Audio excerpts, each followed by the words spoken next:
امام موسیٰ کاظم کے مخلص شیعوں میں سے ایک علی بن یقطین، جس نے امام موسیٰ کاظم سے کئی احادیث بھی نقل کی، جس کے بارے میں امام فرماتے تھے کہ میں جب بھی حج پہ جاتا ہوں، اے علی بن یقطین تمہیں اپنی دعاؤں میں یاد رکھوں۔ کہ یہ ماہر معاشیات تھا، ہارون رشید نے اسے اپنے دربار بلایا اور کہا کہ میں تمہیں وزیر اعظم بنانا چاہتا ہوں تاکہ تم میری حکومت میں میری مدد کر سکو۔ علی بن یقطین امام موسیٰ کاظم کے پاس آتا ہے اور کہتا ہے کہ مولا، آپ جانتے ہیں کہ ہماری زندگی کا ہر فیصلہ آپ نے کرنا ہے، مولا آپ حکم فرمائیں تو میں یہ عہدہ قبول کر لوں، اگر آپ کہتے ہیں تو میں یہ عہدہ قبول نہیں کرتا۔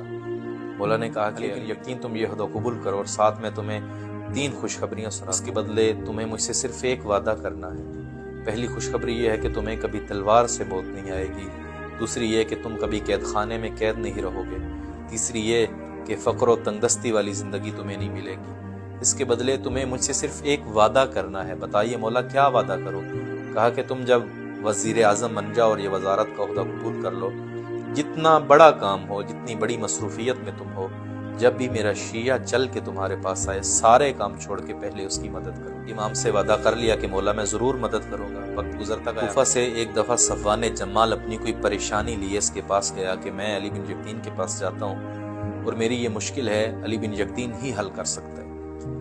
لیکن علی بن یقطین چونکہ مصروف ہو گیا، وزیر اعظم بن گیا اور کافی کام آ گئے، تو صفوان جمال کو وقت نہ دے سکا۔ صفوان جمال مایوسی کی حالت میں کوفہ واپس پلٹتا ہے اور دل میں سوچتا ہے کہ مولا نے اس سے وعدہ لیا تھا تب میں اس کی طرف گیا ہوں، لیکن اب چونکہ بڑا آدمی ہو گیا ہے، کہاں شیعوں کی بات۔ چند دنوں بعد جب علی بن یقطین مدینہ امام موسیٰ کاظم کی زیارت کو آتا ہے، بیت الشرف تشریف لاتا ہے، دروازے پہ دستک دیتا ہے، اندر سے غلام آتا ہے اور کہتا ہے علی بن یقطین مولا کہتے ہیں میں تم سے ملنا نہیں چاہتا۔ علی بن یقطین نے تعجب سے کہا کہ ابھی تو میں نے دستک دی ہے، تم آئے ہو، مجھے ابھی دیکھا ہے، امام کو جا کے بتاؤ تو صحیح کہ علی بن یقطین ملنے آیا۔ کہا کہ جب تم نے دروازے پہ دستک دی، مولا نے مجھے حکم دے کے کہا کہ علی بن یقطین کو کہنا اگر تمہارے پاس میرے شیعوں کے ملنے کا وقت نہیں ہے تو میرے پاس تم سے ملنے کا وقت بھی نہیں۔ تڑپ گیا جب یہ سنا کہ مولا مجھ سے ناراض ہے، سارے کام چھوڑا، صفوان جمال کے پاس، اور صفوان جمال کے پاس آ کے معافی مانگی۔ صفوان جمال نے کہا کہ تم میرے گھر چل کے آئے ہو، میری عزت کے لیے یہی کافی ہے، میں نے تمہیں معاف کیا ہے۔ کہ مجھے ایسی معافی نہیں چاہیے۔ صفوان نے کہا پھر کیسے معاف کروں؟ چونکہ صفوان نے اونٹ رکھے ہوئے تھے اور جہاں اونٹ باندھتا تھا وہاں پہ علی بن یقطین کھڑا تھا، اسی زمین پہ علی بن یقطین لیٹا، اپنا ایک رخسار زمین پہ رکھا اور کہا کہ صفوان تم اپنا دوسرا پاؤں میرے دوسرے رخسار پہ رکھو تاکہ یہ چہرہ میں امام کو دکھانے کے قابل بنا سکوں۔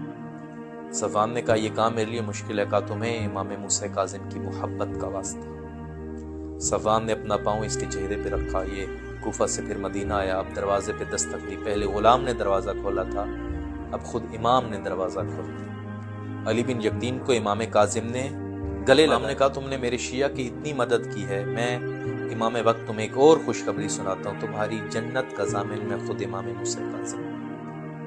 امام کسی مومن سے غافل نہیں ہے، ہر مومن کی پریشانی جانتے ہیں۔ صفوان نے امام کو آ کے بتایا نہیں تھا مولا پریشان ہو، لیکن امام خود جانتے تھے، جو پریشان ہے امام اسے بھی جانتے ہیں اور جس نے پریشانی حل نہیں کی امام اسے بھی جانتے ہیں۔ ایک شیعہ کی مدد کرنا، امام اتنے خوش ہوئے کہ جنت کی بشارت دیتے ہیں۔ آج اگر ہم بھی امام زمانہ سے جنت کی بشارت چاہتے ہیں، سب سے پہلا عمل یہ کریں کہ ہم اہل بیت کے شیعوں کی زندگیوں میں آسانیاں پیدا کریں۔ آج اگر ہم بھی امام زمانہ سے جنت کی بشارت لینا چاہتے ہیں، سب سے پہلا کام یہی ہے کہ ہم اہل بیت سے محبت کرنے والے مومنوں کی زندگیوں میں آسانیاں پیدا کریں، انہیں خوشیاں عطا کریں، چونکہ ایک مومن کو خوش کرنا امام زمن جنت کی بشارت ہے، اور اگر ایک مومن کو خوش کرنا جنت کا سبب بنتا ہے تو خدا نہ خواستہ زندگی میں کوئی ایسا عمل نہ کریے کہ آپ کی وجہ سے کوئی مومن تکلیف میں آئے، کسی مومن کی زندگی پریشانی میں گزرے اور امام زمن ہم سے ناراض ہو جائے۔